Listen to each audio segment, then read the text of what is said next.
Welcome to the Doc Smithers Show. I am Doc Smithers, your host. Coming to you from the River City, Richmond, Virginia. In Richmond, Virginia, there is the famed historic district called Jackson Ward, home of the first black bank to be chartered in America, the Savings Bank of the Grand Fountain United Order of True Reformers, founded on March 2nd, 1888, by a former enslaved African.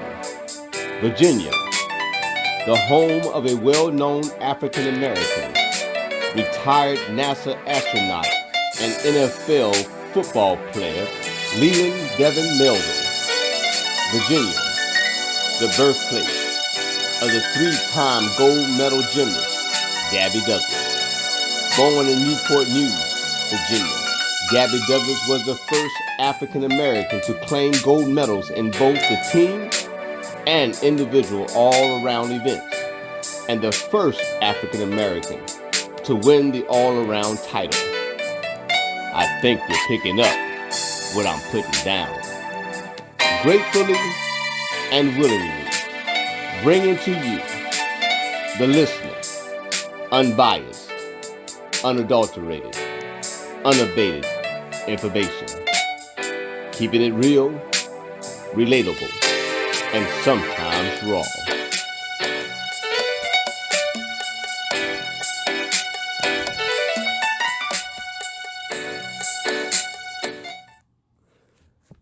Hello, podcast listeners. I want to take this moment to thank you for your comments, the request and shout-outs from last week's episode, Did You Know? Black History 2022. I am truly grateful to those who have tuned in to this podcast. If you would like to contact me, you can email me at ateim3smither@gmail.com. That's ateim3smither@gmail.com. And for those who understand the phonetic alphabet, that's Alpha, Tango, Echo, India, Mike, 3, Sierra, Mike, India, Tango, Hotel, Echo, Romeo, @gmail.com. Welcome to a special episode of the Doc Smithers Show. We are coming into the final week of February, and I thought it would be a great idea to bring a very special guest today to give you all an opportunity to hear from everyday people who may not have reached the level of a national or global icon, but who may have an impact on the lives of the people they communicate with, associate with, or come in contact with somehow or in some way every day. Because it's Black History Month, I would like to have us hear from a person who studies Black history, writes Black history, talks about history, teaches history, and is making his own history. I plan to have more interviews of other people in the future on a regular basis. Today, our guest is an author, a historian, a playwright, a performer, a husband and a father and grandfather. As a matter of fact, he's my father, William Duke Smither. Welcome, and thank you for accepting the invitation. I would like for you to start today by asking you to introduce yourself to the audience and share a little about yourself.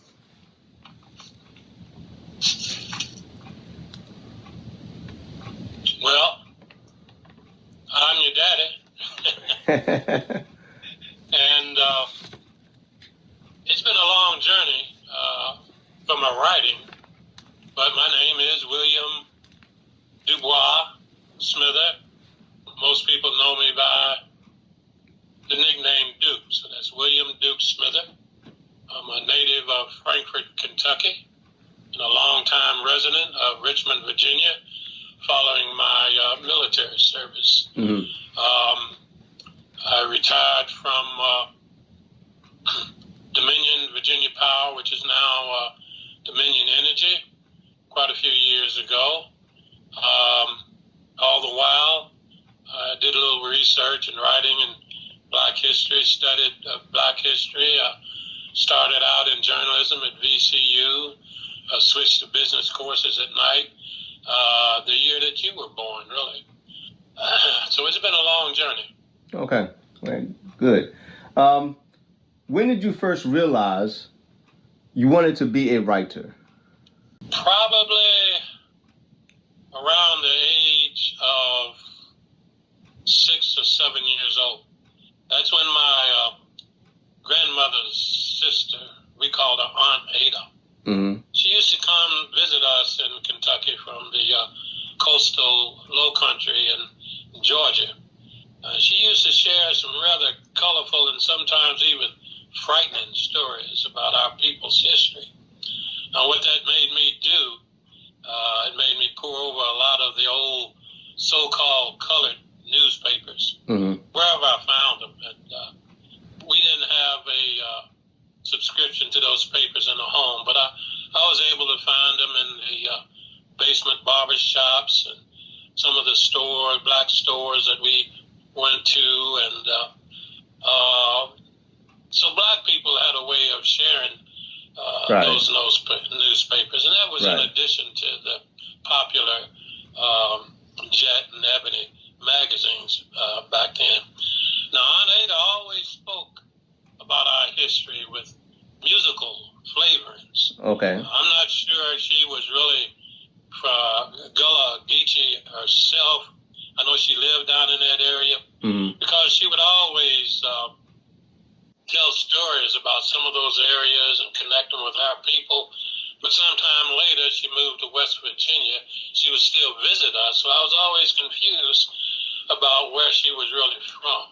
Okay. Now, some of those papers that I used to pore over, I don't know if you even recognize any, but probably the most popular one for me back then was the Chicago Defender. Then there was the Pittsburgh Courier, Mm-hmm. the New York, New Amsterdam News, and then there's the Baltimore Afro. Yeah.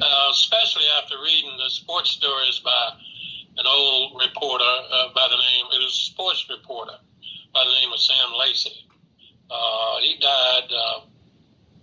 died probably around 2003, 2004. I know he was almost 100. He was 99 Wow. years old.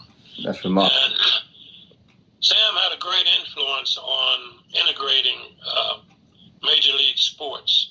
As a matter of fact, he became as a broadcaster later, he was placed in the Baseball Hall of Fame back in 1998. I never met him, but he was still writing with the Baltimore Afro Mm-hmm. when I joined the Richmond Afro in my freshman year at VCU. Okay, fascinating. I do remember the Richmond Afro newspaper. When did you write your first book, and how old were you? Actually, I was writing my first book for many years while I was working at VEPCO. I used to do a lot of research on the side. I took some separate courses from business and independent courses in Black history, etc. But I didn't start writing in earnest until about 2016. That was during the time that I was coming out of a long time illness. So I was about 72 then. Okay. And Wow. the book was finally published in 2018. Mm-hmm. Now, I'd done a lot of writing, as you recall. I even wrote for your first blog site, and then I established my own blog Right. site later at Backstreet Digitally Blog. Right. Those two things helped me to get my writing voice back, so to speak.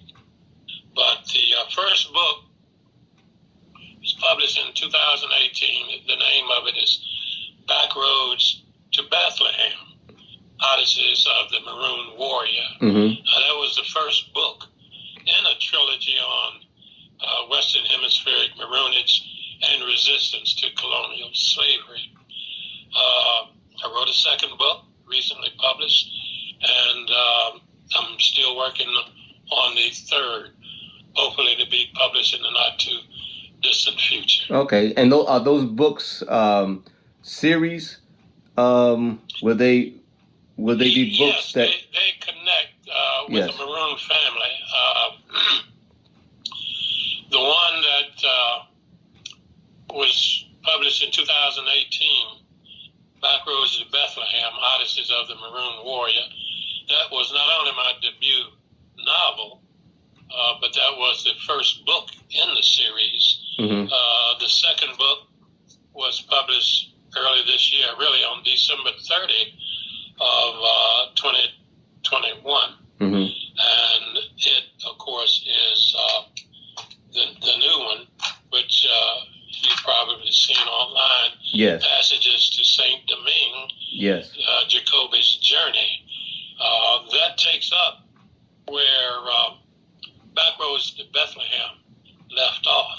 Okay. Overall, Backroads to Bethlehem, it is a historical fiction novel. Okay. But the setting is all history based on the history of the Brazilian resistance fighters at the Quilombo de Palmares. That's in northeast Brazil. Right. It was made up of runaway slaves and some Africans who were enslaved and brought to this country, but rebelled and actually took over ship crews and navigated their ways to the shores of Brazil and then escaped to the mountains. Backroads to Bethlehem itself, the events start out in about 1693. That's during the waning days of the militaristic fugitive slave village. Right. And all throughout that period,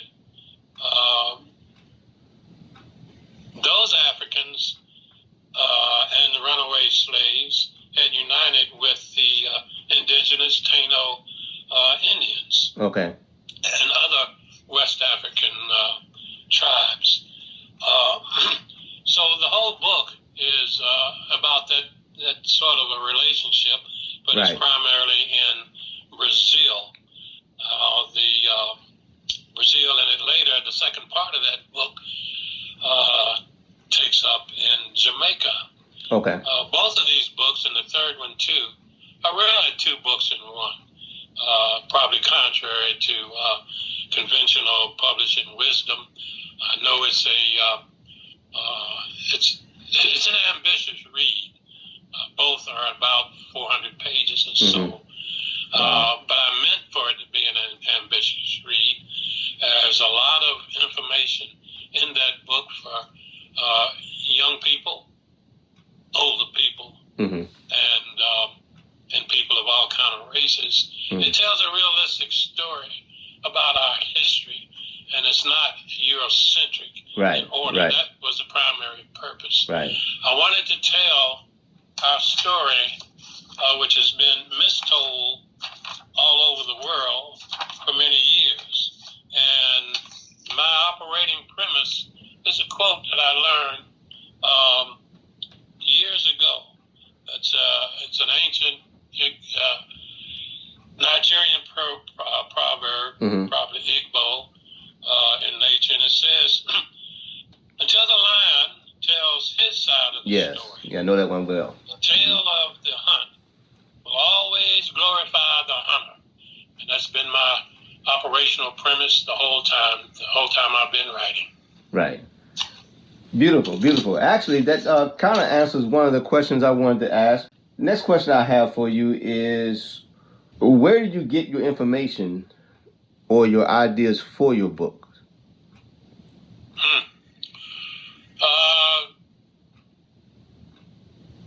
They've come to me over the years, starting with Aunt Ada.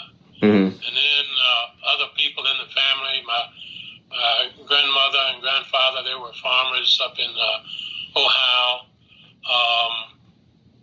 They would sit down at kitchen table stories about some of our people, not necessarily our family, but the interrelationship of the Native American tribes and African tribes in this country. That's going to be a subject of my next novel. Mm-hmm. But that's where I began to learn that a lot of the history that I was learning, none of that was in prevailing classroom history books then, okay, nor now. Okay. And those kind of things drove me. So I obtained research heavily from my family and communications of elders. And then later on, while I was at VCU and I was starting to do some side research, I was able to get access as an independent historian with the Colonial Williamsburg Foundation, mm-hmm. the research library there. I've obtained more research from the Library of Congress, the research library. I've had quite a bit of information I obtained from the British Library and various cultural, African Black history and mm-hmm. African cultural centers in the United States. One of the ones that I did visit once, I always wanted to visit, was the Schomburg Institute, the Schomburg Center for Research in Black Culture. Right. I was able to visit it at length at one period in my life, and I have been able to obtain various information and articles from them later. As a matter of fact, that area I had on my list of things to do once I finished college. It took me a long time, was to join a newspaper up there. And that was in the same area. That was the New Amsterdam News. Okay. Many years ago, it was a daily black newspaper. It became a weekly, like a lot of, probably perhaps most of the black newspapers, like the one that I worked for briefly, the Richmond Afro-American newspaper. I mm-hmm. was reporter trainee over there while I was in my first year of college at VCU. At the same time, I was a sports reporter at VCU on the old Postscript newspaper. Okay. At the same time, I know I probably mentioned it to you before in the past that I was the first black sports editor for my high school mm-hmm. newspaper, the Frankfurt High School in Kentucky. Mm-hmm. Ironically, it was named the Frankfurt High School Panther, and I always cherished that for many reasons. Right. But the only reason I really became sports editor was because I was playing football and running track for Frankfurt High, and the first year journalism teacher that came from University of Kentucky. She was right, liberal and progressive, and she wanted to start a newspaper. Mm-hmm. And I was sort of chosen by her and the class because I was already an athlete, and they figured I was sort of an expert, which I wasn't. Knew absolutely nothing about becoming a sports editor. Right. So that was my first foray. Beautiful. Into sports writing. Beautiful. You mentioned school. You mentioned Frankfurt. Did you go to segregated schools, or did you go to integrated schools coming up? I started out my education at a place called Rosenwald Elementary School. It was across the road from Kentucky State College. It's Kentucky State University now. Kentucky State had lots of influence on my life then, and it does now. Kentucky State, we happened to be a training school for Kentucky State where they sent the teachers to be as trainees, student teachers themselves. So I was at Rosenwald from about first grade up to about the fifth grade, and I changed to go to the black high school downtown, Mayo Underwood, in the sixth and seventh grade. These were all black schools. The thing I cherished most about them were the teachers. Well, we gave them the Dickens because we were a little rowdy, but they taught us about a different aspect of history. Much of it was not in their program to teach. They used to share these kinds of stories with us in sidebars and informally. And we became very well informed about our past. Kentucky State also was a place where at the end of each school year, we would perform plays that were Afrocentric, and some of the students up there helped us perform those plays. We would perform them at Kentucky State, and of course we had a lot of parents that would come in, and we had some of the Kentucky State college staff, students. They would come visit. Kentucky State became very much a part of my life when I went to the integrated school. Okay. We left Kentucky in my 7th, 8th, and 9th grades. I came back to Kentucky myself to Lincoln Institute. It was a private boarding school for black students, and near Shelbyville, Kentucky. But I went to Frankfort High School after staying with one of my sisters, your Aunt Barbara. And that's when I returned to playing football and running track again. And it's while I was at Frankfort High then, since we didn't have a track, we had all our track meets at Kentucky State. So ironically, I was in a white school, but we had to run on Kentucky State's track. And practices.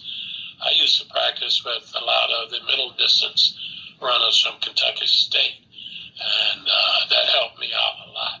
My specialty then was the 440. Of course, it's not called the 440 anymore. It's called the 400-meter run. Right. Which you're very familiar with running track, and your sister and your brother too. Right. Wonderful. As a child, what did you want to do when you grew up? What did you think about doing when you was a child? Well, I know you're not going to believe me when I say I wanted to write. But there was a reason why I wanted to write. And it was from my knowledge of and experience with some of the black writers during the civil rights movement, primarily the black newspaper writers. So I always thought that was a worthwhile cause. So that was my mission in life, to become a newspaper reporter for a strictly black-oriented firm. So I got halfway there, and I was, at the bottom rung of the ladder as a reporter trainee for the Richmond Afro. But I was in hog heaven then when I joined the Afro. As a matter of fact, I was working at the Richmond Times-Dispatch paper at night at that time in my freshman year, taking in news stories, sports stories, over the phone and putting them into little 1 and 2 paragraphs stories to be printed the next morning.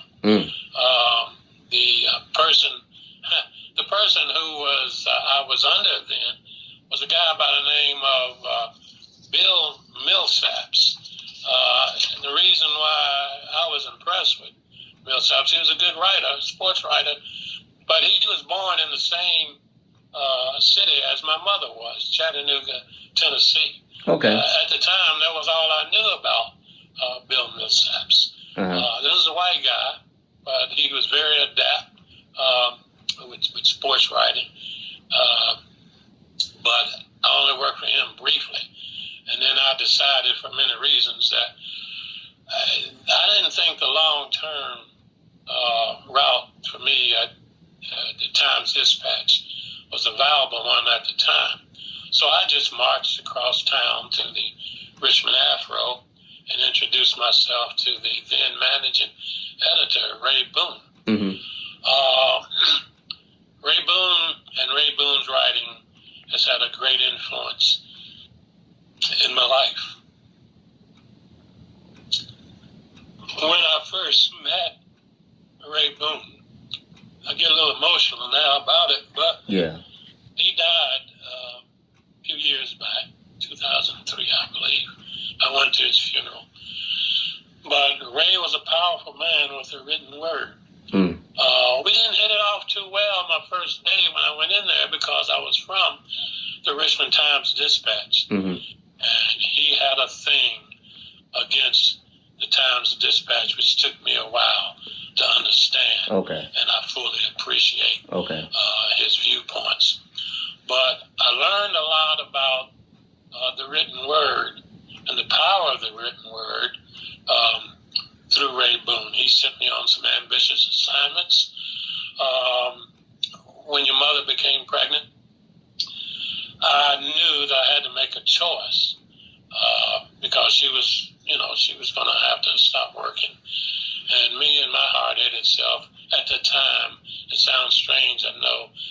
I didn't want a wife that had to work while I was to be the sole provider with a family of kids. So it was my decision to change in VCU, my major, from journalism to business, to go part-time. I always wanted to write one day. And all those years of attending part-time in night school, I also studied Black history. One year I took a Black history, the independent studies in Black history. It was at J. Sargent Reynolds, but it wasn't on campus. I had the exam proctored on campus. But that was a mind opener for me to another aspect of our history. The textbook that I remember was by John Hope Franklin. It's another one of my heroes. And he wrote our textbook. It's called From Slavery to Freedom, A History of Negro Americans. Yes. Now, in that book, it was only maybe a couple of paragraphs is when I first came across Maroon societies, runaway slave societies. And I was really interested because I knew that the Maroon culture existed in the United States, though a lot of people suppressed that information, and they had reason not to want that information known.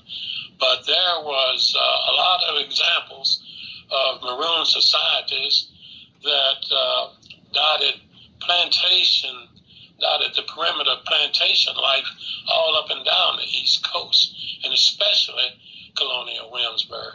So these things are going to be the subject of the manuscript I'm working on now for the third book. Maroon societies in colonial America was not a pretty topic among our white brethren. It was something that whites, the power structure and plantation owners, wish that they could erase, wish they could make go away. Could you just explain a little bit why or what was it that they were trying to suppress? That they were afraid to. They would suppress the existence because of the Maroon societies. You see,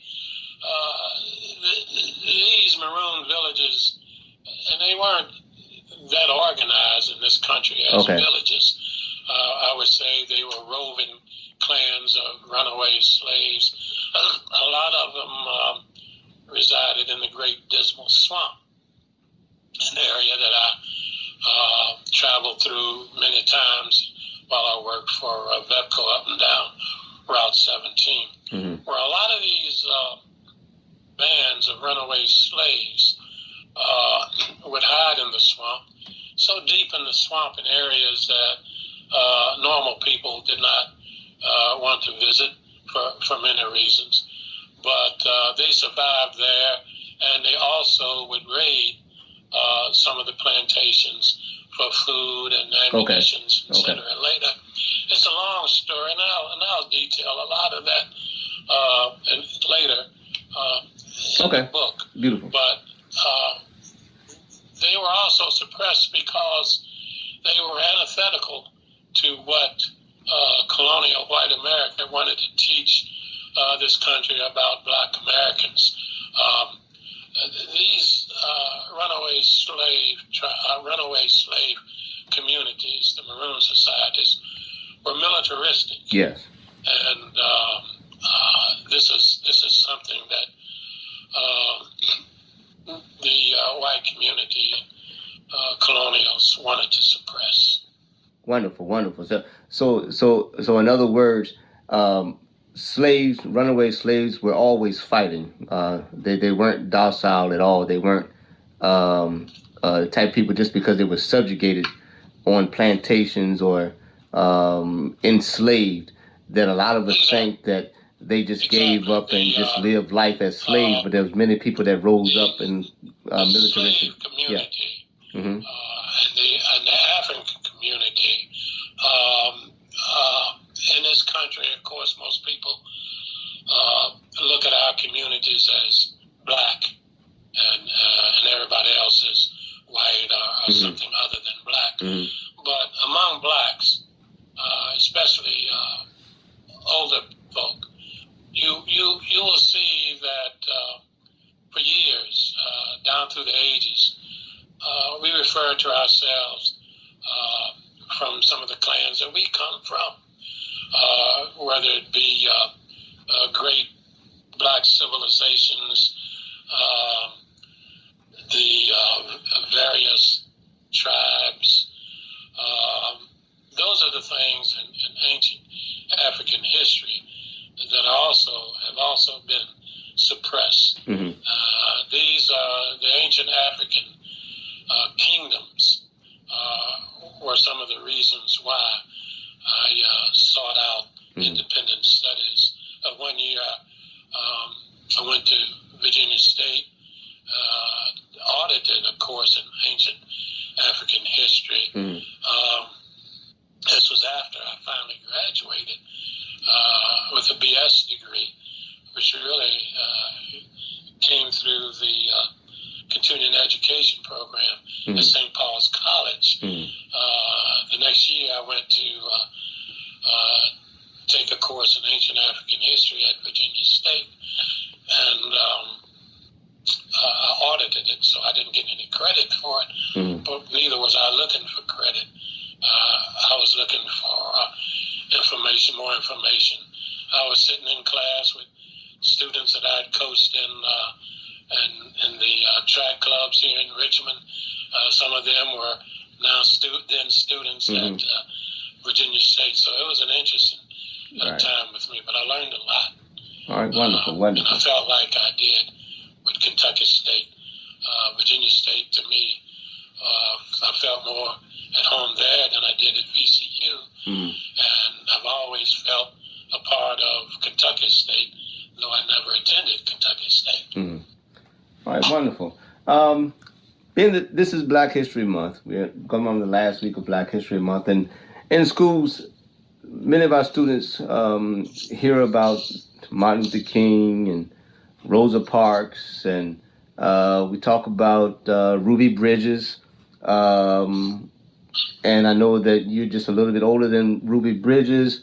What was the climate like for you personally during the height of the civil rights movement, before and after the assassination of the Reverend Dr. Martin Luther King Jr.? Well, before the assassination,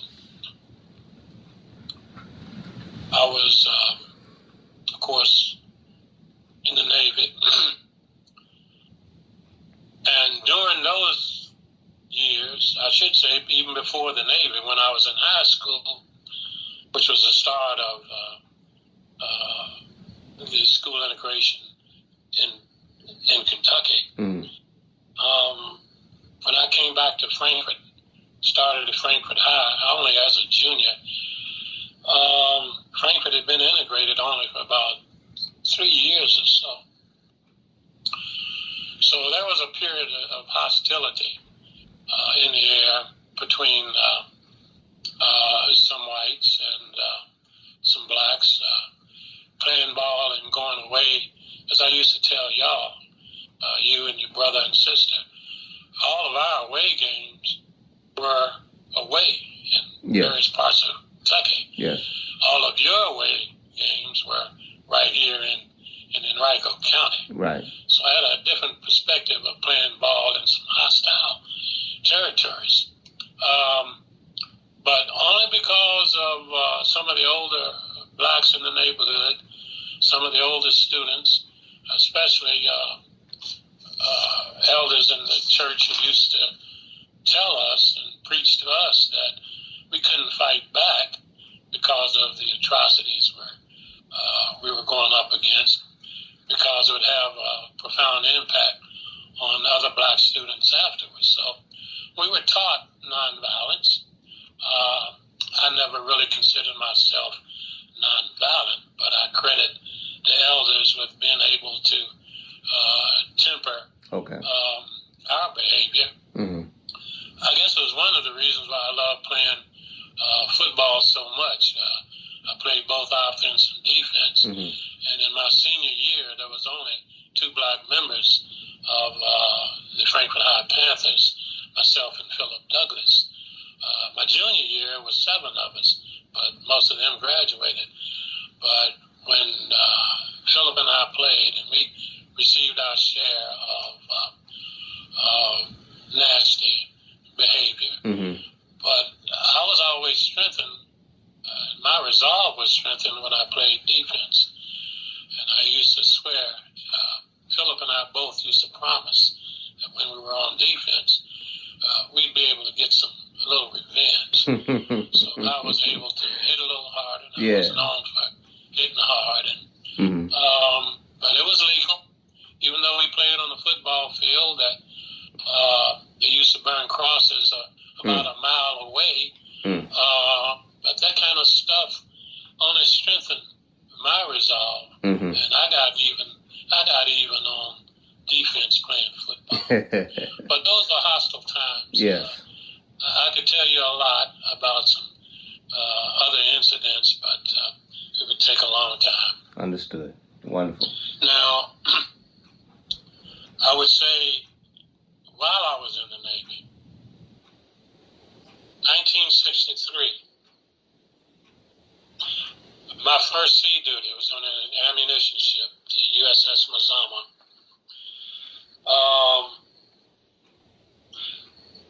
I was in port with, along with some other ships, we were part of a battle group, when that day, back in September 15, 1963.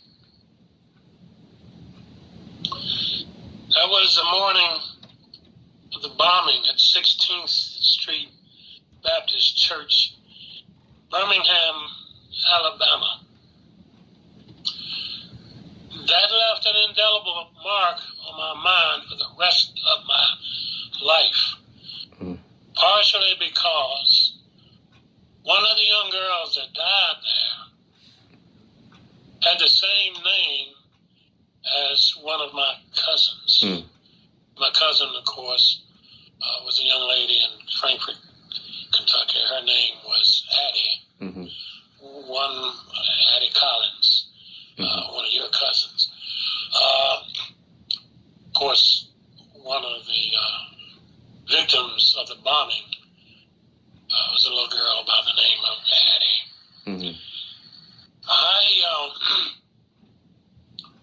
I still have profound memories of that particular day. We were in some communications drills between the ships. I got through the drills, and I made some promises to myself after those drills that somehow I was going to use that as a motivating point, which I did. I was going to achieve some payback myself. Unfortunately, I started to become involved in lots of fights at the drop of the hat. I paid the price for it. A lot of the ships that we were on down in that area then, it was just a microcosm of society at large. I'm very proud of my military service. I'm also proud of the many people that I served with, whether they be black, white, Puerto Rican, Native American. It was a bond that you form there that you will always have. But at the same time, in reality, the environment back then, even in the military, was also, you had your small number of Southerners that would stir up things. Yeah. Leave notes, messages, say things verbally, which would instigate some fights. I was pretty adept at handling myself. As a matter of fact, some of those little smokers that we had, actually I think some of the people were trying to set up some racialized fights. Yeah. But I had learned to handle myself pretty well. As a matter of fact, in the second book that I wrote, I mentioned something about some racialized hijinks, where the protagonist and a mulatto come together and as young kids to fake some fights, but make money on the side, and then come away with some earnings. Right. Laughing at the whites who would bet on. When you read the book, you'll see it. And All right. I think it's one of the parts that I love myself, and but it does stem a little bit from my early years. Yeah. Which also part of it has to do with my nickname Duke. One part, and the other part comes from my grandfather owning pigs and having a hog by the name of Duke. I used to ride like other people, play with dogs, and that's another long story. But those two dynamics are part of my nickname. And all right. Lord, I know I got friends that are probably going to ride me to death when they find out about another part of my nickname stem from a hog. I call him a pet hog. Duke. Yeah, sounds good. Now, hey, let me add to that. That was in '63, and that was before, also before '63. Okay. You had mentioned Dr. King. Dr. King, that was during the height of the Civil Rights Movement, and I was at that time leaving factory work in Richmond as at DuPont. I mean, I was leaving it for good to get ready to start college that fall, and then later that fall I joined the Afro.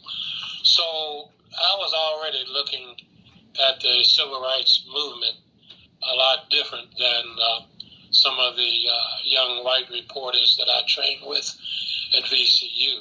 It was like having a viewpoint on the other side of the blockades, etc. Having a viewpoint more directly associated with black life rather than somebody that's was commissioned to go into a neighborhood to look for information to publish. I was already living that life as a black person and as a trainee reporter. All right. Well, that's wonderful. All sounds wonderful. I could ask you many more questions, and I've actually enjoyed the information that you have shared. But I'm going to ask this last question. We'll bring the interview to a close. This last question. Can you just tell us